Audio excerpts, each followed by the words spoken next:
and turning their attention towards the playoffs. This is Bliss's last game of the split. Same is there for KNG as well. And a chance to showcase what all 6 weeks of gameplay had to offer. And a chance for us to see, just how strong Bliss could be going into those playoffs as well. Yeah, so we see Bliss going for priority on the bot lane. I think that, getting first access to the wave is so important in melee versus, range support matchups. Being able to get pushed when you're playing the melee champion, such a big deal. And Ezreal, as a champ who can, stack up that passive, spam those mystic shots, keep that attack speed, will find priority in the early game, especially against these champs like Xayah who don't really have the same power on the wave. So it's really nice to see that they are, playing to their win conditions, and this is going to be Kevy piling to bot most likely, and, playing around the priority they does have on the map.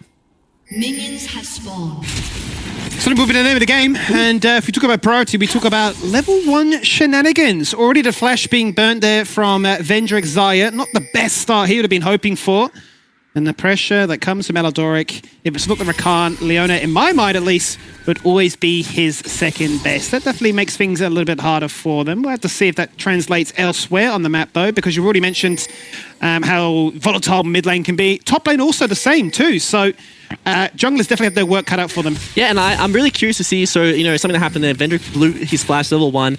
Both Bliss bot lane members still had the flash, and we do see Kevy starting on the blue buff and piling down. I want to see how well Bliss can stack this wave and play for the potential dive onto Vendrick in the early game, because this is something that we always, wonder about with Bliss, is that their early games aren't the best. They can be quite shaky, and they aren't, finding these really crucial advantages from these little, niche scenarios that they do find themselves in the early game. So I'm really curious to see if they are able to pull this dive off cleanly. Are they able to stack this wave cleanly? And can they play these early games as well as we are seeing from the other teams at the top of the ladder? Absolutely, because you would assume that, unlike the other teams, KNG shouldn't be able to try and punish you as much as we would expect thereafter. Level 2 rushed, found nice and easily. The target had to be the Xayah, and that is the one that has copped all of this damage. Yes, they're going to be sitting on a wall, but I don't really think that's going to be too helpful, because they're already with no potions, or actually only one biscuit, is still going to take the trip back home to base. Yeah, and we'll see if Bliss do want to, hard crash the spot lane, make him miss some minions, or they're going to keep stacking this wave, because, Vendrick will be coming back to lane level 1, and he's going to be missing so much out. But we see that KNG are playing on the top side, trying to punish fire, but this is such a hard or tall task for these members, as he does have the ignite. He's going to be pretty comfy going for this 2v1. Cadence, he went out of the bush a little bit too early, furiously, then you saw pings coming out from the Bliss side, and to your point as well, the Bliss are already proxying away. Forget the level 1 or the flashless dive. We forced you back to the fountain, you're completely zoned, you're already at your tier 2, and Kevy's just got a little bit of a helping hand to try and get this one. And Zenith Blade crucially misses, but Kevy doesn't. And, well, Vendrick, your life has gone from bad to worse because there's first blood. 3.5 minutes in the game, and he is still level 1. He was only able to find experience from those first 5 minions. Cadence is down on the bot side here, but they're going to keep taking these fights. And if there is no impact coming out of Sovereign, who, as he has already committed the teleport to the mid lane, thanks to Harry doing so good in the 1v1, this might just be a continued proxy going on.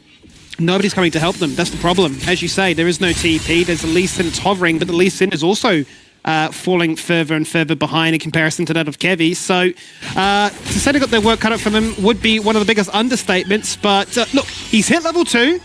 We can all finally clap our hands together and say congratulations. And well, they're going to be very lucky they didn't stop actually Violet there, who will be able to then pick up that tier. Yeah, so doesn't find that, we'd say the best Ezreal base in the tier Sheen, but does find himself double longsword, going to come back with the huge item advantage already. And once again, we're seeing the same story as last game. Ezreal really good in the early game with the Prestige attack, paired up with an aggressive support who we thought wouldn't do too well in the 1v1 against the Renata, but is able to find that flash advantage, able to find the priority on the wave. And Vendrick, no flash again, is getting flanked by Elodoric. Oh, no, Vendrick. Can you dodge it? Kevy's preemptively flashed, rocking up with that Justice Punch, and it's like a case of, can we hit the Blade Caller? I'm furiously working, anxiously hoping that the Blade Caller finds the route. It'll lock down Kevy, but stuck between a rock and a hard place. He does what he can. He receives the ballot, and it procs successfully. Absolutely against the grain of play. They've turned it around, and they found 2. Yeah, really well played by Vendrick. Doesn't commit upwards where he's going to meet Elodoric and tank that stun to the face. Goes down to the alcove, buys as much space for himself as he can because he knows his team is collapsing, and finds that, buffed Feather Caller. So much damage there, with that bailout coming out of Gaven. They do such a good job to, clutch up that fight. Unbelievable. Let's run it back one more time because it looks like we're writing him off saying, yep, he's dead. He's collapsed on by 3, but just in the nick of time is the cavalry rocking up with Cadence and Gavin. Yeah, and this is just because Eldor pretty much missed his Zenith Blade. He wasn't able to get onto the Xayah, find that window where they had tempo from, a bit of a lead on the map movement from them. And we see Eldor going on the turret without the flash, but such a tanky champion doesn't really care. Very, very tanky, and thankfully only level 3, so you don't want to tank more than really 2 turret shots at this point of the game. Harry, obviously in his comfort zone, already up by a commanding 20 CS lead. He doesn't need jungle or Aladoric intervention because he's doing it all on his own. Yeah, one of the advantages of this matchup in the 2v2, very favored for the Lissandra, point and click lockdown, very good to pair up with Lee Sin with such high damage, but in the 1v1, LeBlanc has really high base damage and much lower cooldown, so if we do see Harry put more points into that queue, he's going to be able to outrange the Lissandra, has access to that, combat summoner. It was just much more favorable in the trades with Electrocute, whereas, Combo on Sovereign, better at poking, not going to be able to do the same damage output that Harry does in these, all-ins. He's such a pest as well. That chain so close to connecting, but the real objective there was to interrupt the base, make it even harder and harder for him to try and sync up these waves and find any kind of answer back into this one. And playing a dangerous game now is Sovereign, down on 20%, taunting the idea that, Harry, you could look to try and force a fight here. Yes, I can self-cast that Frozen Tomb, but knowing that you're having to play so defensively, I don't think really Harry can. It's because he nearly gets the one-shot just in time. Is that self-cast the ultimate? He's got no mana now, so that 2v2 power is no longer a real talking point. Yeah, this is the hard part of the Lissandra when you get low health. Is like, oh, do I want to ult him? I could potentially die though. But if, as we do see the self-cast on the Frozen Tomb, just gets nothing for it. And seeing another all-in on the bot side, this is, one of the strengths of the Renard, being able to disengage the Leona. Really, really good at, dealing with these champs who dive onto you with the handshake, throw you off. I was going to the 80 carry, and, from how bad this looked at level 1, we do get to see, a slight, grace period for the Kenga bot lane. Better than nothing, to say the least. Blade Coolers are being burnt. Aladoric jumps in at that same time, which is a interesting coincidence there, given that they should have had all the lockdown as a result, but Violet still continues to be that spell slinger. Arcane shifting very aggressively forward and constantly saying, what are you going to do? I dare you to try and punish me. It's easier said than done at this stage, though, because we talk about the mid lane CS deficit. The same certainly true in the bot lane as well. Handshake just out of range. And this early on, I'm sure Alador once again is thinking, I just want to leave this lane and let you do that 1v3 montage play again. Yeah, that's one of the strengths of Ezreal Skimmy. Like, you can, when you find leads, or even other scenarios where he does find that there's items where he can clear out the wave from range, you can roam as the melee support. And, this is one of Alador's greatest strengths is, finding these roam timings, finding these engages onto the, the mid lane, impacting the grub fights, just making sure he's on the map. And you see him already invading, being in position to find Cadence if he does face check this blue buff. Let's see if they dare entertain an idea. Very scared of the opposition, are they? The bot lane of Kanga already disappearing, and Cadence pops his head in, drops a wall, knows that they're taking his blue buff, but really can't do much more than just simply watch it be denied. And really does feel like the easiest series for Kevy to try and pilot, given the skill discrepancy. He's able to pick up every objective with little to no contest.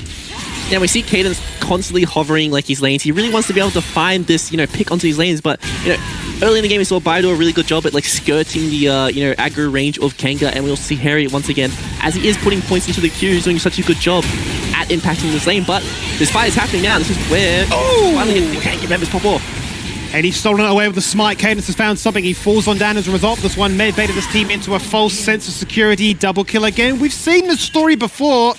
Tally, Violet, already 3 kills to his name. If he gets a base off, we're hitting that 10-minute Triforce yet again. Yeah, he is online once again, but I was touching on the point that finally Kanga found a skirmish. They found lockdown, but they are going into that 2v3 because there is so much bot priority coming off of the Bliss bot lane just from their power in the 2v2. Harry once again with the 3 points into that sigil is going to do such a good job at playing range. This is one of the strengths of the new LeBlanc. You do not have to max that distortion to be, a strong champ anymore. You can put points into the queue early game, which lets you deal with these, range champs like the Ori, the Syndra, who just do a very good job at skirting around your distortion and making sure your only damage can come from the chain and the sigil. Yeah, which I guess becomes the skill component of Harry trying to really outmaneuver you, figure out your movement tendencies, and look to land the full combo. and take you down in a heartbeat as well. Violet going to find himself in a potential 1v3 here as Cadence continues to hover, protect, and be in the right place at the right time. Unfortunately for him, no fight was to take place as we get a rare opportunity to see what top lane looks like. And yet again, another massive CS deficit. All there to try and favour Biopanther and the side of Bliss, who are already up by 4k gold. We're only 10 minutes in. Aladoric's been unleashed to roam around the map. They don't know it, just stage Kanga. And Violet, in a rare form, is going to be forced to try and zone himself away. Here we go, though. The diver's on. The free man teased that for such a long time. They were waiting for Kevy. And once he's there, the kill is confirmed. They didn't have access to either Ignite on the Leona or the Rumble. So, you know, playing it safe, waiting for Kevy, make sure the dive is guaranteed. Harry playing aggressive on the mid lane again. Sovereign unable to find that frozen tomb. Harry, first time having to blow his flash in, you know, all the aggression that he is pulling out in the 1v1, but has access to that, you know, the Merc Tread. So even if he does get caught, you know, just has to trade his flash and he's always going to be sitting pretty. Absolutely. I think a lot of respect shown there to say that, you know, I can see that Lee Sin is going for the gag. Oh, maybe I've spoken too soon. He still gets the kill anyway. It doesn't matter. Ken is able to hit the ground and slam them down in a jiffy. No harm, no foul. Flash burnt and Blade Quarter to follow. Multiple summoners burnt in a rare sight of everybody getting aggressive, and it might not end just yet because we go back to top lane. Kevy off a reset says, I got the Eclipse now. You died early before. You die even quicker this time. There we go. 2 kills to the Vi as Bio just wishes 1 kill was on his name. Now goes the Solar Flare and another kill in the mix. Everybody at once decides to get rowdy. Yeah, we see, you know, 2 ults being committed, 2 kills being picked up. You know, well played to Kanga to finally find that, you know, pick up onto Harry, but it's just not going to change the mid lane dynamic right now. He's doing so well in the 1v1, and as this matchup does become quite one-sided when, you know, one member does really well in that, you know, individual 1v1, so well played to Harry to be able to create such a, you know, strong lead in a matchup that is quite susceptible to him falling over with jungle intervention. So well played to him, but by not even committing his ult to that kill we see onto Wudon, we just see the Salt Bounty coming out of the Vi. Easy pick up for himself, going to come back to lane with, you know, such a nice inventory, having access to the ult and the Ignite, might find himself a solo kill as this game goes on. Yeah, 10 kills in 12 minutes, a little bit slower compared to the pacing of game 1, which really became a bloodbath very, very quickly.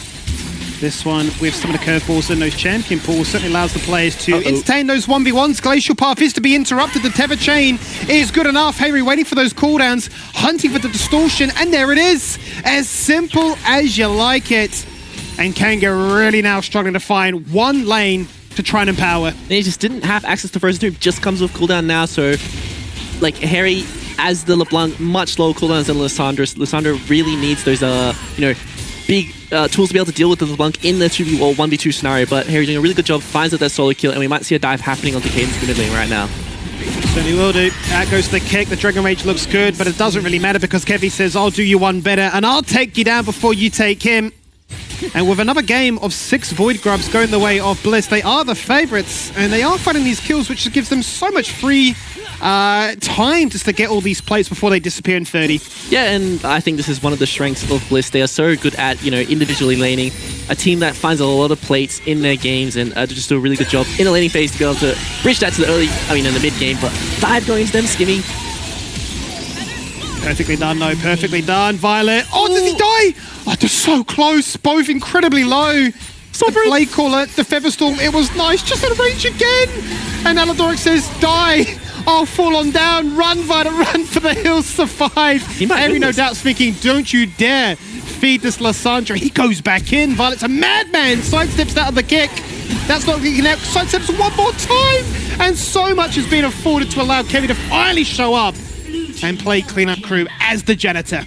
Oh, and just when we thought Sovereign finally found his angle to get back in the game, Aladoric does a really good job to, you know, sacrifice himself, make sure that the Frozen Tomb is blown onto him, which allows Violet to have some space to, you know, create a lot of damage for Kevin to be able to come and clean up and find himself that easy double kill. But it's just so crazy from the onset of that play, right? With the Solar Flaring underneath the tower, going in for the engage and respecting it. Yeah, hostile taper could really ruin my day, but I simply do not care. This time the Equalizer goes down, drops him to 40%. With Ignite already expiring, it's as easy as Harry to say, thank you so much, my wonderful top laner. I'll be helping you pick up this one. And that's 6 grubs onto the Bliss members, another tower picked up. Aldorf sitting in the bush. Vendrick does not have access to any tools that will get him out of the situation. That's not the pathing, Vendrick. A little bit too greedy and very, very risky. And Bliss, so well versed, waste no time in punishing that. The play doesn't look to be over just yet, though, because they're going to push them even further out of their own jungle with a true shot barrage, as well as a blue trinket to reveal nowhere on the map is safe. And this is when we expect the lead to really snowball between these teams. We always talk about, that mid-game veterancy for these, top teams like Bliss against KNG, who is, known for just being all right in the laning phase, especially against these top teams who are just so good in these micro scenarios. So I really expect Simi just to kind of blow out of the water, where we just see Bliss picking up all these objectives, side lane turrets, doing a really good job at playing the side lanes in the mid game. And I think Aladoric and Kevy are going to be these major tools that will be the real ending force for Bliss as this game goes on. Certainly, they are the driving force of what gets the fight started, what plays cleanup, what really has projected them into a 10k gold lead this early on. And whilst we're not going to be shattering any speed records in back-to-back games, certainly a case for them to showcase a different example of what they can do with some very familiar champions in their arsenal. I suppose a case of you shouldn't allow us to get a first pick rumble, because look how easy it's been for us to play now. Yeah, and I think that is, I agree wholeheartedly with that. I wouldn't, as a player, I would not want to give any team rumble. I just think it's a champion who doesn't really lose lane to anyone, and potential kill onto Violet here, though. So I'll hold my point. Here we go. They literally throw everything in the kitchen sink at him, and Violet will burn the flash, burn the heal, but won't survive. They held that frozen tomb greedily because they thought they could get a second kill, and right they were. They'll get two in the end, and it is a little bit of salvation, a bit of a silver lining, but certainly still a lot of work to do. I thought it was questionable that KNG didn't decide to go forward onto Harry when he blew the distortion, but it does find the kill onto Sovereign. But yeah, back to actually no, I'll hold my point, Skibby, because there was more action. Not back to the point. We continue. We do continue. Bai says, I want to get in the mix of these 1v2 shenanigans. Burns the flash. He hops across as well to follow, and in the safeguard to make sure that we're all being nice and mobile. The equalizer used in his dying breath. And thankfully for him, it's Cadence looking to try and run away. But you've got to be always scared of this LeBlanc, because they just have so much damage. That is a lot of damage to me. That really hurts. But, okay, back to my point. I was curious that KNG didn't decide to go forward onto Harry there where he blew distortion in the bot lane, but they decided to collapse onto mid wave as fast as possible. And I think that caught Violet off guard. He wasn't really expecting the side lane with no priority to be collapsing on him from bot side. Does fall down, does blow the flash, and they do get the shutdown onto Kevy as well. So really nice, consultation prize for the KNG members. Still extremely tall task for them to be able to come back to this game, and probably one that might be a mountain that's too hard to climb, just based on what Harry is really doing on this map right now. Yeah, it's given it a little bit of traction though, a little bit of room to work with, a bit of very much important gold on the right places at the right time. And Woodon says, I just went in for a basic ability and suddenly get pounced upon by 4 members. What is this? And that really does demonstrate, if we look at the map right now, where are the wards for KNG? They literally can only see these minion waves coming on in because everything inside their jungle is lit up blue. Yeah, and this is just really nice teamwork from Bliss. Even though we do see them falling down, being a bit messy in the side lanes, they always reset, come back on the map, and do a really good job at finding picks, punishing members who shouldn't be in certain positions. We see Woodon a bit too aggressive on the side lane when he has no one from his team to back him up there. But all the Bliss members are ready to strike. They're ready to completely blow the map. Out of the water right now, as we do see double inhibitors already being taken at 19 minutes. Look, I was waiting to see if Aladoric had his driving license there, looking to try and dress Shelly out of the top lane into the mid lane, crashes right up against the wall, and look, we'll forget about that one on this occasion here, mate. As we look to try and end the game, it would seem. 6 scrubs make it ever so easy to try and do that. Those waves have been eviscerated, and same for Cadence, who just decided to jump on in. And unfortunately for him, this was a no-jump zone. Absolutely not a jump zone. The Equalizer going out, doing a bit of damage to Vendrick, doesn't have access to the ult. I think this might be it, Skimmy. I think it will be. Hostile takeover looks good. It locks down a few members, but not enough to actually really punish them with that auto-attack damage as a result of it. Yes, they'll find one. Unfortunately, it goes in the hands of Gavin, the person who'd have liked to pick up all of that gold, but it doesn't really matter. Harry says, well, that's just a cheap recall. Back to base I go, and he picks up the Medjai's. The handshake, from the grave, from Gaben, picks up Harry as he distortions forward. So they do get the shutdown onto the LeBlanc. So that means that they cannot end the game without their crucial member or their major poke threat from the LeBlanc right now. Just quite a nice base defense from KNG. We see Vendrick doesn't have access to the Feather Storm or his Splash, but There's a really nice handshake here that lands on the Harry, and this is the main reason they're able to hold on these last couple seconds. I like the equalizer, quite honestly. The position it was placed in made it very awkward for, Kanga to group up and try and retaliate back. So as soon as Vendrick flashes out to safety up top side, very easy then for Bliss just to walk on forward and take down any stragglers left behind. Finally, we find ourselves in a game state where a Baron actually spawns. Would you believe it? Whoa! 20 minutes on the dot. Bliss says, all right, we've had enough. Let's end this game. Yeah, there's going to be a pretty easy pickup of Baron for the Bliss members, and I think that, if they do want to just play 2 lanes, Baron up those 2 lanes and go for the end, they absolutely can. They do have the tools to be able to end this game, but they do have the option to go down to the bot side, get the triple inhibitor, play for that, path of least resistance, and, win a very comfortable game. But that is not the Bliss we know. They are very aggressive. They do have the blue onto Violet, so you're going to be able to spam out all those spells that he now wants to, and it's just going to be 2 lanes, ults going out, and just aggression from this team right now. Certainly will be. It's a case of who wants to try and, showcase that the spotlight should be on me right now. We've got buffs, we've got item spikes, we've got power like you would not believe. Solar Flare is good, but the Glacial Path not to be used because the Flash gets burnt instead by Sovereign.